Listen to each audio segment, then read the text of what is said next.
que soient les problèmes dans lesquels tu te trouves présentement, je sais que tu peux résister. Car ta vie, oui ta vie est dans ses mains. Ne t'inquiète de rien et n'aie aucune crainte. La joie vient le matin, les problèmes ne durent qu'un temps. Car il y a un ami nommé Jésus qui essuiera toutes tes larmes. Et si ton cœur est brisé, lève tes mains et déclare: oui, je sais que je réussirai. Je sais que je résisterai, quel que soit ce qui arrivera. Ma vie est dans tes mains. Ne t'inquiète de rien et n'aie aucune crainte. La joie vient le matin, les problèmes ne durent qu'un temps. Oh, car il y a un ami nommé Jésus qui essuiera toutes tes larmes. Et si ton cœur est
fait ce jour. C'est lui qui fait ce moment. Il a choisi ce temps-ci. Élever ta foi. Élever ta foi dans une autre dimension. Tu permets d'aimer les éléments de vie qui sont devant de toi.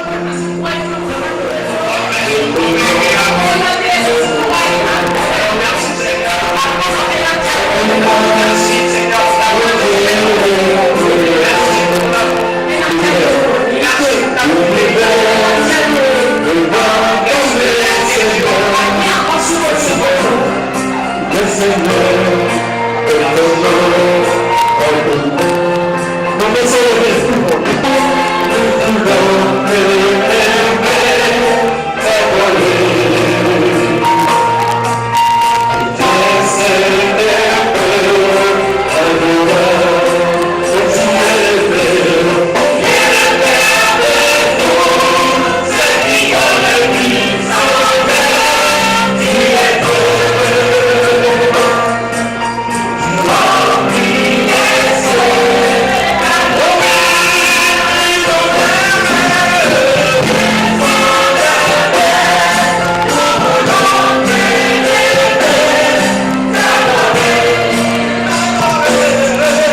Éternel notre Dieu, Yahweh Adonai, Jésus-Christ de Nazareth, ce soir nous saluons ta présence en ce lieu, selon qu'il est écrit dans ta parole, que là où 2 ou 3 personnes sont réunies en ton nom, toi tu es au milieu d'eux. C'est en ton nom seul, Seigneur, que nous sommes réunis en ces lieux. Nous voudrions aussi saluer la présence des saints anges qui sont présents dans ces lieux dans l'exercice de leur ministère. Seigneur, tu as dit dans ta parole que l'homme ne vivra pas de pain seulement, mais de toute parole qui sort de la bouche de Dieu. Laisse que la parole de ce soir, Seigneur, puisse sortir de ta bouche pour la bénédiction de ce peuple. Que moi, je diminue et que toi, tu sois élevé. Que moi, je disparais et que toi, tu puisses apparaître dans toute ta gloire. Et dans ta main puissante et invisible sur ce peuple, et que ta présence soit manifeste en ce lieu, au nom de Jésus-Christ de Nazareth. Nous disons tous Amen. On acclame encore très fort le Seigneur. Acclame pour celui qui est notre roi.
David a dit, je suis dans la joie.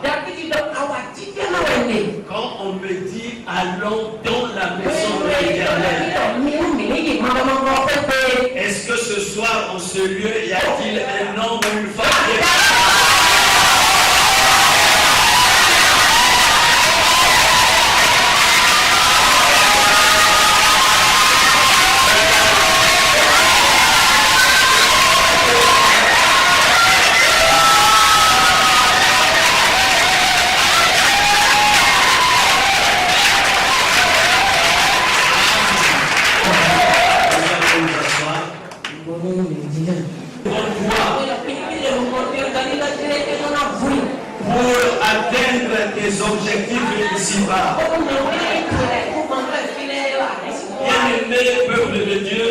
sommes pas venus en tourisme sur un objectif qu'il doit atteindre.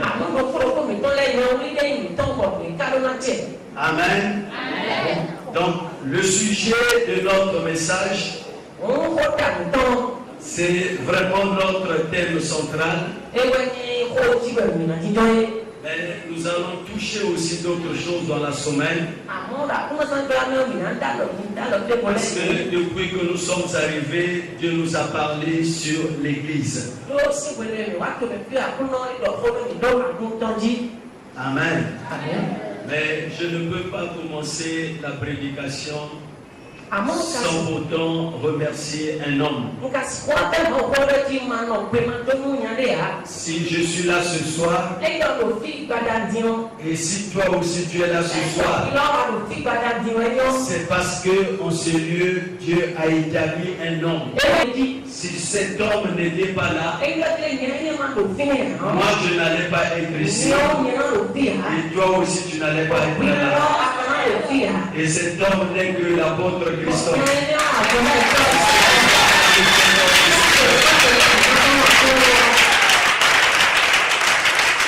Merci, homme de Dieu, pour cette confiance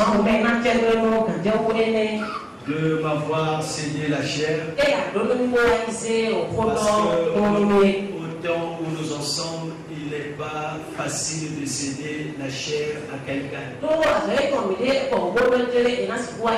Parce que ici, on peut donner la vie comme aussi on peut donner la mort.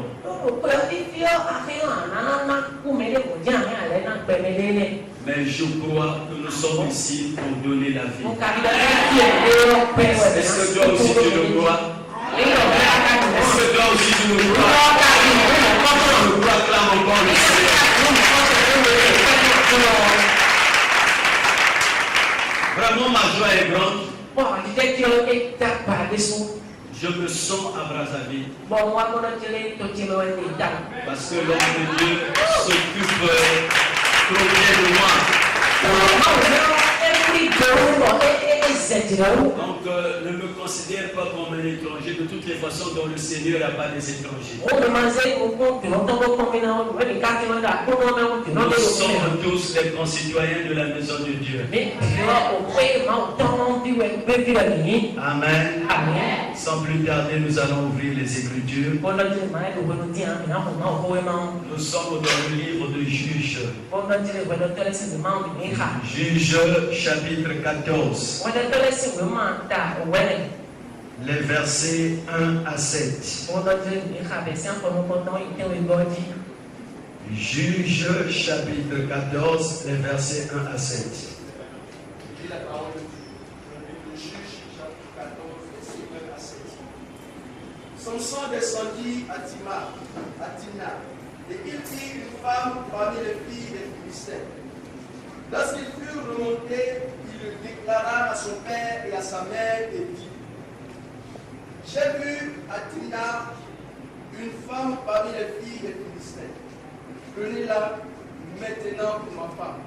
Son père et sa mère lui dirent: N'y a-t-il point de femme parmi les filles de tes frères et dans tout notre peuple que tu ailles prendre une femme chez les Philistins qui sont incirconcis? Et Samson dit à son père: Prends-la pour moi, car elle me plaît. Son père et sa mère ne savaient pas que cela venait de l'Éternel, car Samson cherchait l'occasion de dispute de la part des Philistins. En ce temps-là, les Philistins dominaient sur Israël. Verset 5. Samson descendit avec son père et sa mère à Timna. Lorsqu'ils arrivèrent aux vignes de Timna, voici un jeune lion rugissant vint à sa rencontre. L'esprit de l'Éternel saisit Samson, et sans avoir rien à la main, Samson déchira le lion comme on déchire un chevreau. Il ne dit point à son père et à sa mère ce qu'il avait fait. Verset 7. Il descendit et parla à la femme, et elle lui plut. La Bible déclare ceci: Samson descendit à Timna, et il vit une femme parmi les Philistins. Est-ce que tu peux dire à celui qui est à côté de toi, qu'est-ce que tu vois?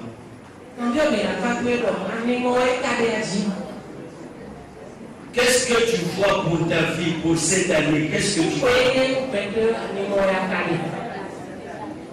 Ce que tu vois, ma soeur, ce que tu vois, mon frère, c'est ce que Dieu va te donner. Il vit une femme parmi les filles des Philistins. Lorsqu'il fut remonté, il le déclara à son père et à sa mère. Et dit, j'ai vu à Timna une femme parmi les filles des Philistins. Prenez-la maintenant pour ma femme. Son père et sa mère lui dirent, y a-t-il point de femme parmi les filles de tes frères et dans tout notre peuple? Ma soeur, mon frère, ce que tu vois et ce que tu as besoin, personne d'autre ne te le donnera si ce n'est pas toi-même.